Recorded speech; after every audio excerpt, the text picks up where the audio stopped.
Hello, hello, hello, everyone. Welcome to the next episode of Coffee Tea, You and Me. I am Coach Powell. I'm so glad that you guys had an opportunity to come by today and hang out with us. We're going to be sharing some wonderful ideas with you today about goal setting. Today's talk about goal setting is not just your traditional talk about goal setting, but it's going to be based on our collective spiritual understanding of what it means to really set goals that are in line with our values and our greatest traditions. And so, if you go back into the Bible or the Torah or any of the ancient texts of almost any people, you're going to find some key ideas that are going throughout those thoughts and processes when it comes to dealing with goal setting and how important goal setting is. And so it's important that you think for and look for the greatest good that you can possibly do in any of the goals that you set, that you believe in the call of destiny, that you give it everything that you've got, and you let your knowledge and expertise encourage others, and last and not least, but you act in full faith when you are setting and approaching this notion of goals. And that's what we're going to talk about today. We're going to get into it and beat it up and talk about the greatest spiritual traditions and how those spiritual traditions are part of how we live and extend in our understanding of goals, and how that really kind of backs up all of the neurological responses, the social responses, and everything in terms of alignment that you're going to want to try to accomplish when you create goals that are then focused and aligned on your vision, your mission, your habits, your connections to other people. And all of that is super important, because the success that you need to have and want to achieve is directly tied to how well you plan all of this thing out, which is what the whole series of what we've been talking about over the last few weeks is about. It's all about planning. It's all about planning and making sure you've done your part in everything that you possibly can do to make sure that the things that you're trying to accomplish, the person that you need to be, the destiny that you are walking in, the purpose and the mission that you have for your life and your business makes sense, and it resonates with the people around you in a way that's appropriate and effective. Okay, so having said that, if you haven't subscribed, liked, shared, or been involved with our training sessions on LinkedIn, on YouTube, on Facebook, please make sure that you reach out and do those things, because they're very, very important to our ability to be successful. In fact, our sponsors, they're very dependent on your attention and the ideas that you bring to the table for them. And so right now, your key sponsors are basically all of my clients, that are friends and associates of mine, and making sure that their name, and their image and brands get broadcast and shared amongst the people that are out there. So let's make sure that you honor them, especially my fraternity brothers. I have to give a shout out to the Phi Beta Sigma brothers, who without them, this wouldn't be possible. You see my little branding stuff up there. That's really, I love that. Anyway, so make sure you do that. Make sure that you like, make sure that you subscribe, make sure that you share this information widely across all the social media platforms as possible, because it's the dependency on you that makes this, such a wonderful asset and opportunity. Even if you're going to rewatch this and everything, it's very, very important. The last thing I want to mention to you before we get started is that we try to create a business-friendly environment here at Coffee Tea, You and Me. And what I mean by that is we want you to announce what's going on in your business. We want you to announce any programs that you have coming up, any type of events that you've got going on, any offerings that you have, discounts, or whatever programs that you have going on to celebrate. Right now, 4th of July is coming up. Everybody's got a 4th of July offering. I've got a 4th of July offering. If you want to participate in our next Leverage Up conference, it is the best time to get involved, which is now. If you're looking to sponsor the conference, if you're looking to come to the conference, which is a virtual or hybrid conference, I should say, because on Friday evening, what we do is we have a get together here in McLean. We're going to have that back at our famous, one of our sponsors is Shirley Liu Financial Services. We're going to have it back at her spot again. And we're going to make sure that we're focusing and spotlighting this particular hybrid conference on the needs and the desires and wishes of feds and federal executives and veterans who have been affected by the policies of the current administration negatively. And we want to make sure that we are doing what we can to support them and help them find alternative solutions to maybe financial situations that they get themselves into or whatever that is. So this is a great time to get involved with Coach Powell Training Development. If you know people who have experienced the negative outcomes when it comes to their businesses, or they want to think about getting into business, even though it's a tumultuous time to do so, we want to make sure that they understand the opportunities that are there and the people, more importantly, that are there that can help support them. So that's what this next Leverage Up conference is all about. And if you know somebody who could participate and win from this, definitely get them in front of it. All the information about the Leverage Up conference is already in the chat. Let me make sure that, yeah, that's already in the chat. So if you want to, bring somebody on board, or share with somebody all that information, it's already in chat. So you can go to the chat and on Facebook, on LinkedIn, on YouTube, and find out all the information about it. And if you're watching on LinkedIn right now, I will post that information in the chat after today's discussion. So I will make sure that you get all that information on how you participate in Leverage Up Conference. Okay, let's get started. It's long been known that ever since the dawn of time, and mankind have been thinking about what it means to be us, what it means to be a human being, and how we go about the business of maximizing our time here on the earth. It's always been known that we have to take guidance from the universe, from our spiritual leaning and value system, right?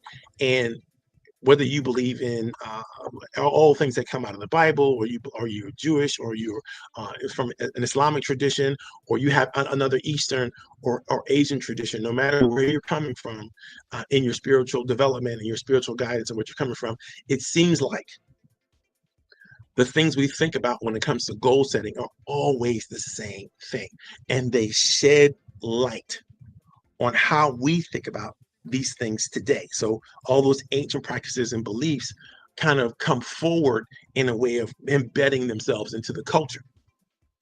And it seems like it's always been important for us to seek God's guidance when it comes to goal setting, and trust his plans for our lives, and making sure that we're aligning our goals and ideas with those concepts or ideas that might be generated from the universe on high, and then also committing ourselves to that deity or that thought process or that the universal understanding of truth and wisdom, and working hard with all of our hearts to achieve the success and the prosperity that inherently we understand and believe that is ours to achieve.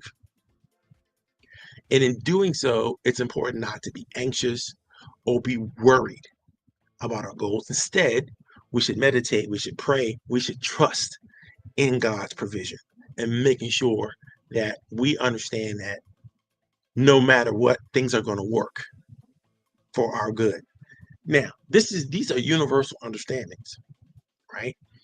And they boil down into 5 key and common aspects of thought process, whether you're talking from a Christian point of view, a Buddhist point of view, or any type of religious point of view. It all boils down to these thought processes. One, you want to look to and achieve the greatest good that you possibly can achieve in your life, right? No matter where you're sitting in life, you want to try to achieve the greatest good possible. Now, that begs to a lot of questions, right? How do you know exactly when the goals that you've set for yourself and your team are good enough? This is the question of the day. And I would say that there were a couple of checks and balances that we've always had, and we get to play in terms of measuring and understanding where the correct synergy and alignment come from when we're setting our goals. Are our goals in line and congruence with your vision, your mission, your habits, and your connections? When your goals are in line with all four of the five quadrants of the VisionQuest process that we've been talking about for the last couple of weeks, you're going to find that you'll more easily have access to the physical, the motivational resources that are required in order to pull it off. When your goals are not aligned with your vision, your mission, your habits, and connections, you're going to find that you have problems and you're not going to feel good about it. All right. You need to be able to clearly articulate every aspect of your SMART goals. And this is when the SMART acronym comes in, right? SMART stands for specific, measurable, achievable, relevant, and timely.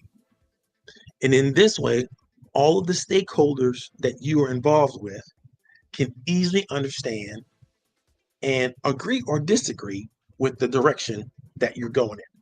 But either way, when you organize your goals in a way that both is aligned with all of the VisionQuest, processes that I indicated earlier, tapping into the physical motivational resources that you need, as well as developed the smart processes and checks and balances in that regard.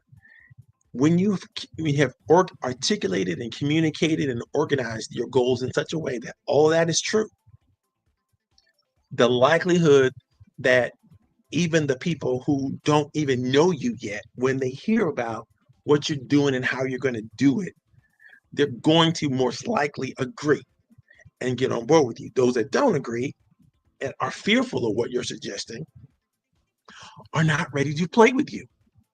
And because for some reason, whatever is going on in their world does not align currently with what you're doing and you have to accept that. You cannot force people to get on board, whether that's employees or investors or referral sources or stakeholders of any type, with an idea that fundamentally they just can't agree with.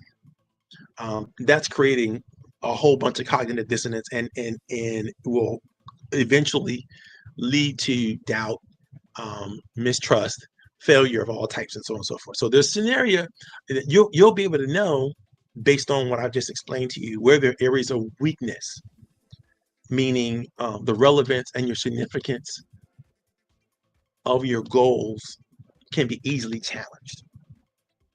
And they might be considered inappropriate or unsuitable by people that literally can pick up a major stakeholder acceptance or understanding of what it is you're doing. When this deficiency is absorbed and recognized, critical resources are going to stop. They're going to dry up. It's going to be as if there's some sort of misunderstanding or redirection of energy away from you in ways that maybe you hadn't thought about or believed or even possible. And so you want to be careful to try to get that alignment. So, and therefore know that you're doing the greatest good that you possibly could do. And you don't have questions about, are we doing the best we possibly can do? The second thing that's always within all of the great spiritual text is understanding that there is a call of destiny.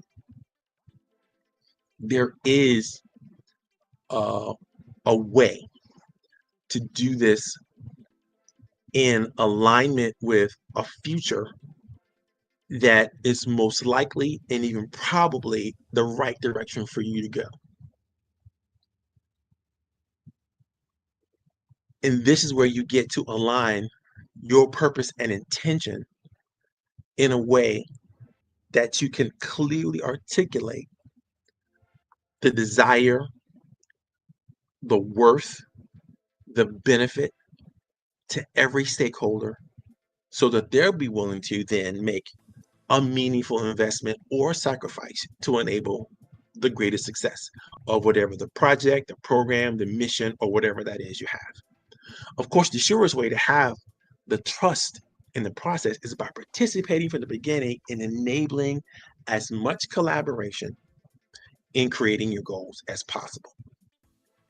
You cannot fail in this regard. You must always have open dialogue and agreement about who you are as a team, which includes your collective callings and possibilities of your shared potential. All right.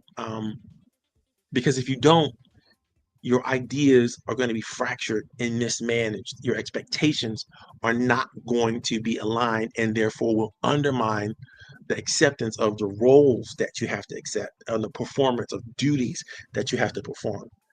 Simply put, people cannot and will not give their best sustainably to any purpose or cause that they fundamentally don't believe in or feel connected to. And this is true in every aspect of life and business. So if you have people that are trying to commit to something that they fundamentally don't believe in and they fundamentally don't understand is true for them, or is beneficial to where the walk and the path of their life is taking them in this moment, it's going to be very difficult for them to stay on the path. It's going to be very difficult for them to focus. It's going to be very difficult for them to commit the greatest amount of resources. And leaders have to take the time to ensure the commitments and measure the resources at their disposal. Often, the people resources is what I'm talking about here.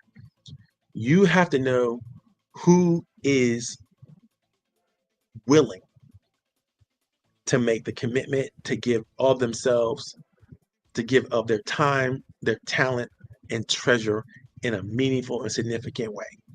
There are people who want to give you what they want to give you. And that doesn't mean that's what you need in order to move the needle. It doesn't mean that that is totally insignificant, but to make use of a resource that's not needed in the mission that you're currently in means you have to deploy that resource elsewhere and then get and use that resource as leverage to get the resources that you do need. I'm sure you all understand what I'm talking about. So people are not willing to give what they need to give and commit to the actions of an objective right now. The thing that you're working on right now are creating truly there's resources and assets and time, talent, and treasure out there that you could leverage and use. That's all true. However, the time it's going to take you to turn a potential resource into an active resource in today's world and what you're doing right now could be Herculean and might not be worth your time. And so you may want to tell a person that's trying to do something that is interesting and useful, blah, blah, blah, not necessarily in the current goal or resource that you're working on. You may want to just put them on the bench for a while, and say, listen, I think we can use this at some point in the future. I'm not sure how or when.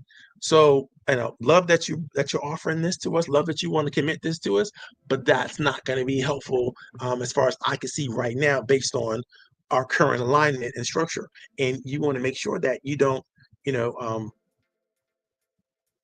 overcommit in terms of accepting, that, because it's hard to then, and this is very, very important, it's hard to then respect somebody for sharing a resource with you that's a resource you don't really need or can't see a use for. It's very, very hard to do that because you're going to be really, really busy trying to marshal the resources that you currently have.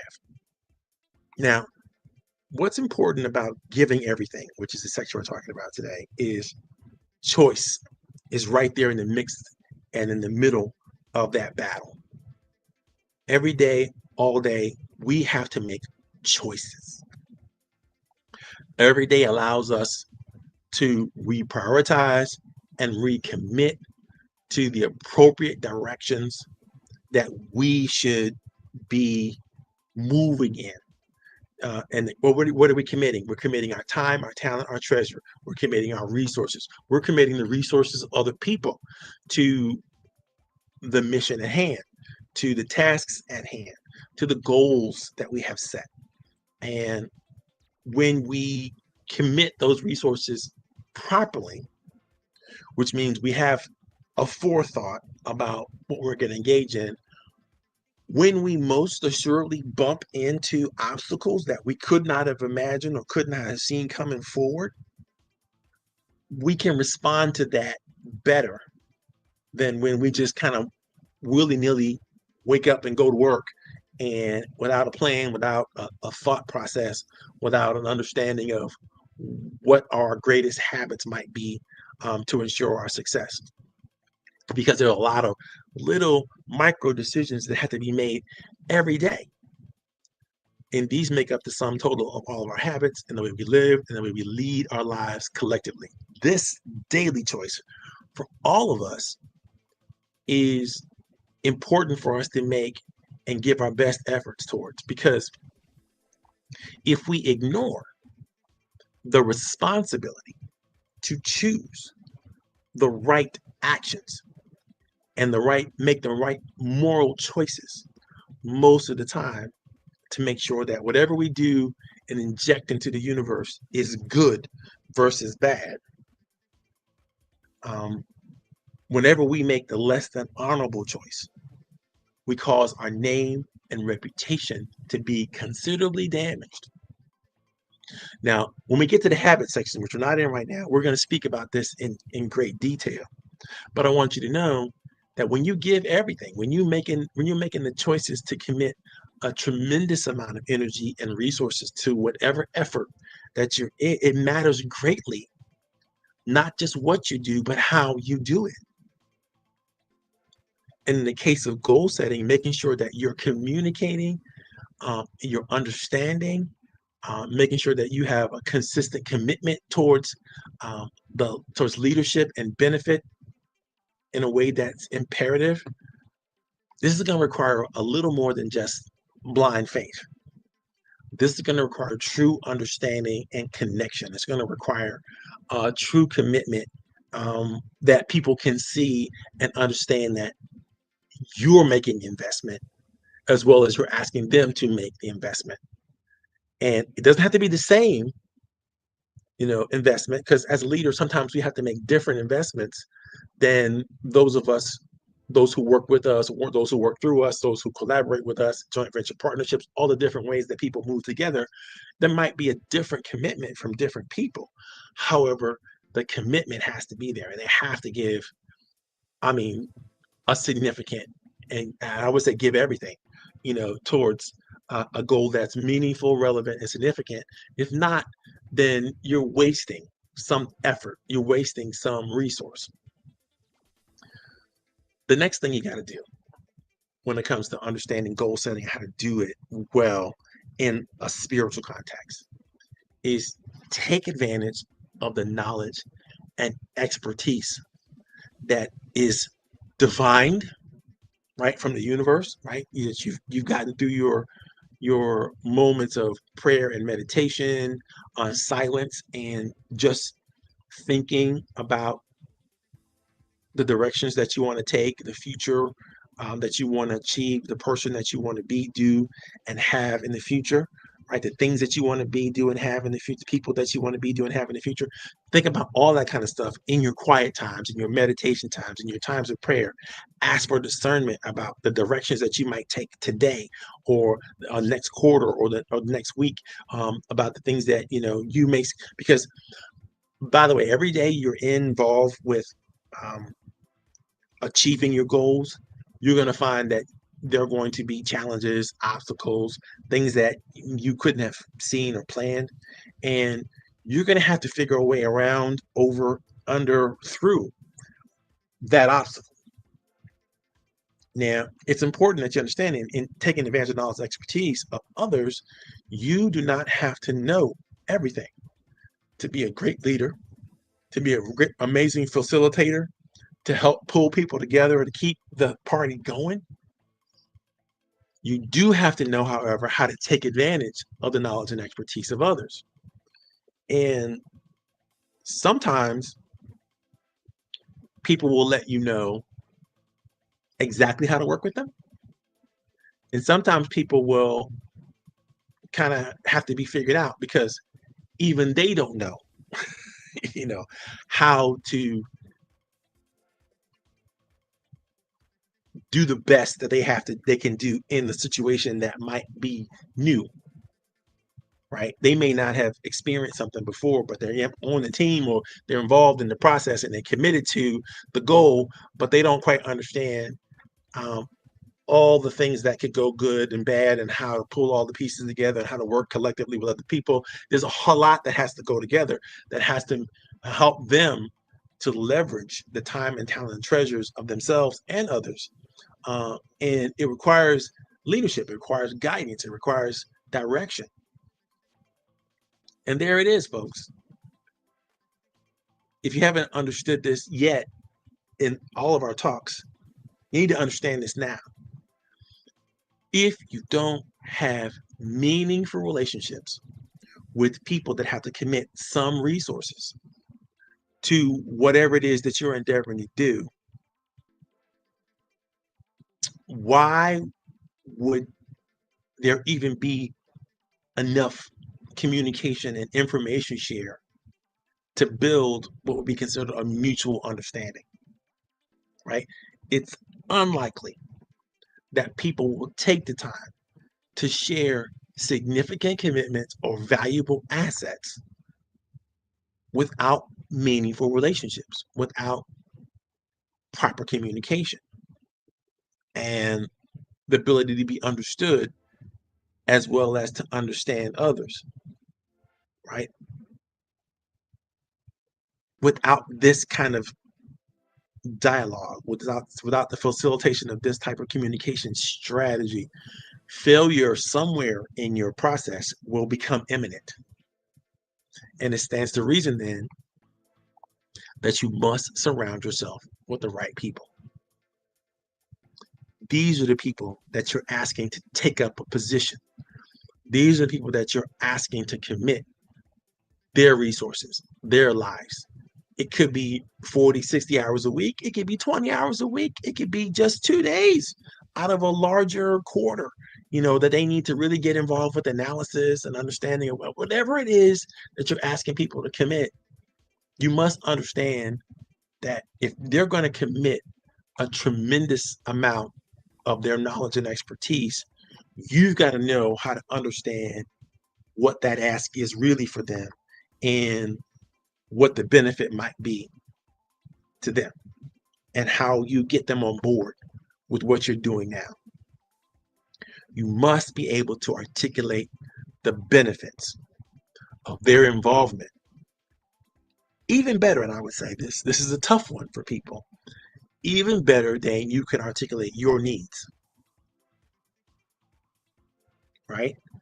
Because yes, you're going to have needs that you want people to have their knowledge and expertise and their skills, their talent, their commitment, their connections, their resources, whatever. But you need to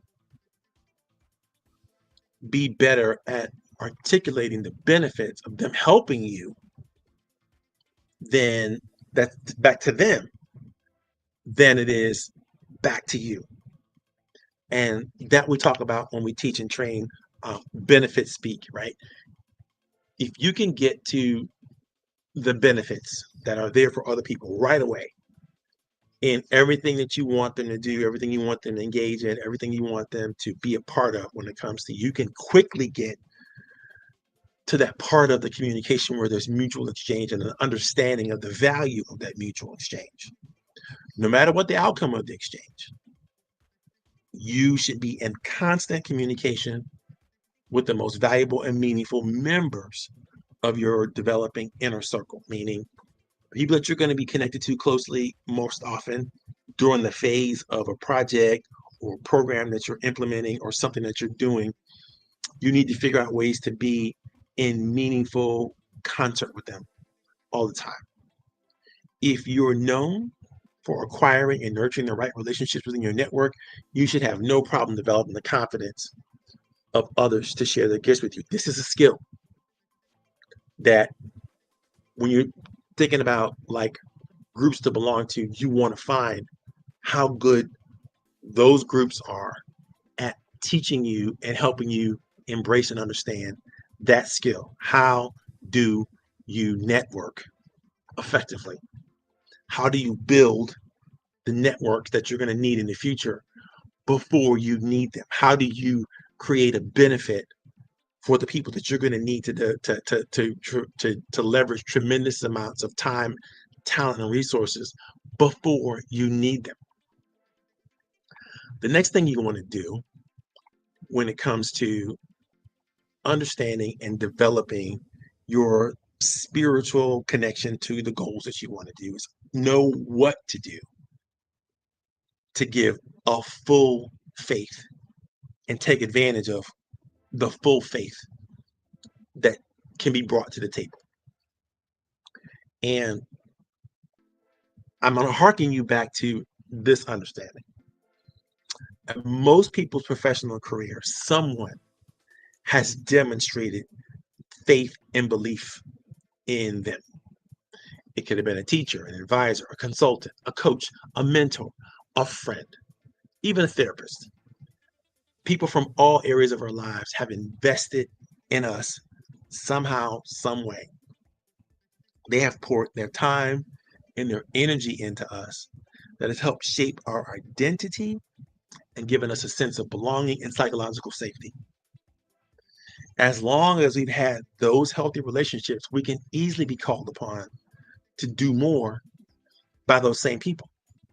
If those people have demonstrated a faith and an understanding and a wisdom that has shared a belief in us, that we could do more, be more, accomplish more, achieve more, these people can always ask us for more.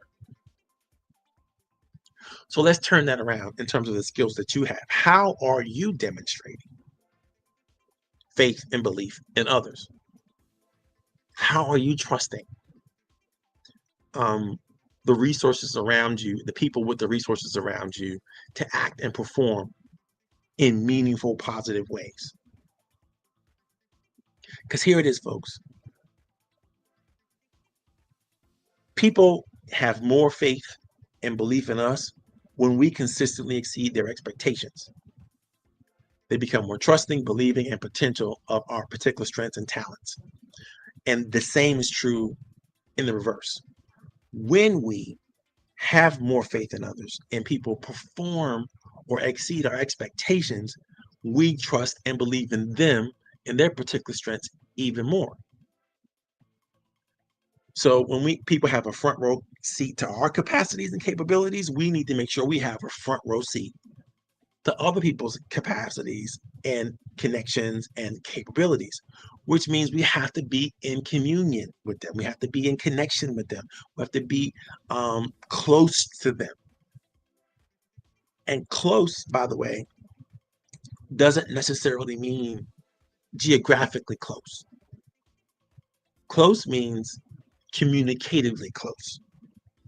These are the people you want to have a weekly phone call with, or at least that, or weekly or bi-weekly communication with. We're not talking about text messages or an email that you send off. We're talking about real connective conversation and communication that allows a back and forth. So you're going to get there with a Zoom call, you're going to get there with a phone call, you're going to get there greater because there's more connective tissue in those types of communications than the one-off email that you might send that isn't backed up by any other type of more engaging communication. But when it happens, right, when these certain connections are sharing and comfortable sharing resources and opportunities and education and benefits, then all of a sudden trust goes through the roof. It's important to understand that this kind of trust can easily grow into full faith. It's a good human problem, but it's also a great human potential. Let's go with the problem first. When you have full faith in someone, the likelihood that they're going to let you down grows, because you shouldn't have full faith in probably anyone. You really should have specific faith in specific people for specific things that you have known and seen them to do well. What do I mean by that? There's this term respect that we throw out all the time that I don't think people really understand what it means. But respect means to adore and to hold in great esteem someone or some entity for what you witness them do or achieve that you think is amazing, right? That's truly respect. Now, it basically means it's impossible to respect someone you don't know. So let's just kill that. People that you don't know, you cannot respect because they have not been in position to earn your respect. The people that you do know, you can respect for what you've seen in them, specifically for what you've seen and developed in them that help you develop trust. And you can have trust, and that trust can grow into faith in their ability, in their capacity, in their commitment to engage, do, be whatever it is that you need them to do, to be a stakeholder, to be one of your referral sources, to be a resource of any type, to be an investor, to be whatever they need you to do. But here's where that begins. All of that trustness, the trustworthiness, right, begins with integrity. Meaning when you have that integrity in yourself, when you know what you can count on yourself for, and you can demonstrate to others that you are well versed in your own identity, your own commitment to your growth and development, your own commitment to the space that you're moving in, and you're honest and forthright. And I'm not saying wear it all on your sleeve, but I am saying, you got to be open to people that you want to trust you. You're going to have to be open to trust them in being truthful and honest with your capacity, maybe sometimes your incapacity to do things. Because when you believe and you have integrity and self-trust, it's easier for other people to then turn that trust around and believe in you, specifically for the things that you can do and do well. Start with being honest with yourself and honoring the commitments that you have to make to yourself. If you tell yourself that you're going to be, do, or have something, do all that you can to honor your intentions.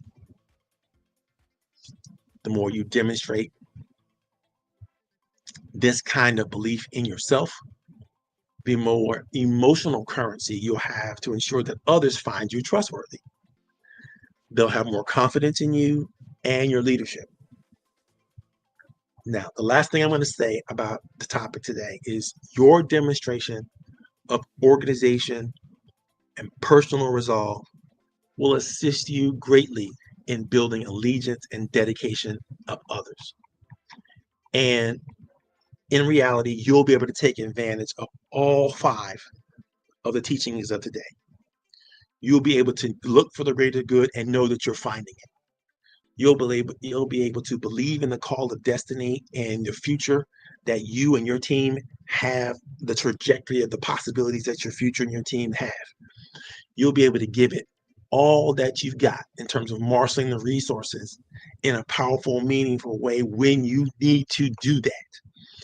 And you will let others and the knowledge and expertise of others kind of blend into where you're going and what you're doing in a way that plugs them into who they are and what they need to be.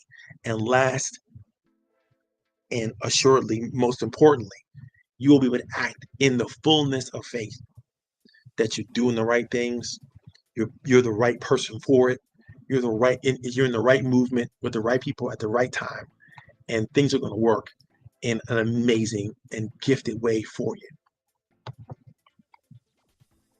This is the tradition of our belief systems. These are the traditions that we've all been able to engage in and plug into since we've started thinking about these things. Over the next few weeks, we're moving out of goal setting and we're going to move into habits. We're going to spend a few weeks talking about how habits are formed, how they're maintained through constant engagement and constant reflection daily in a way that's going to add to and grow your gifts and talents. We're going to talk about the habits that are vital for people to continue to embark upon their goals and execute. This is where the space where I love the most, because as a coach, I find that it is your daily, weekly, monthly, quarterly habits that drive your greatest success. And being able to come to grips with those habits and the way they are all shaped and formed and delivered is a significant question that all of us need to be engaged in and concern ourselves with. This has been the next episode of Coffee Tea, You and Me with Coach Powell Training Development. Make sure, if you haven't already, pick us up with the offers that we've made online for our next workshops and programs. And I hope that you have a wonderful weekend, a glorious week. If you're following this and reading this from online, I pray that everything works in the benefit that you're expecting in a way that is aligned with your intentions. God bless you, and I hope you have a great time. I know I did, and we're out of here.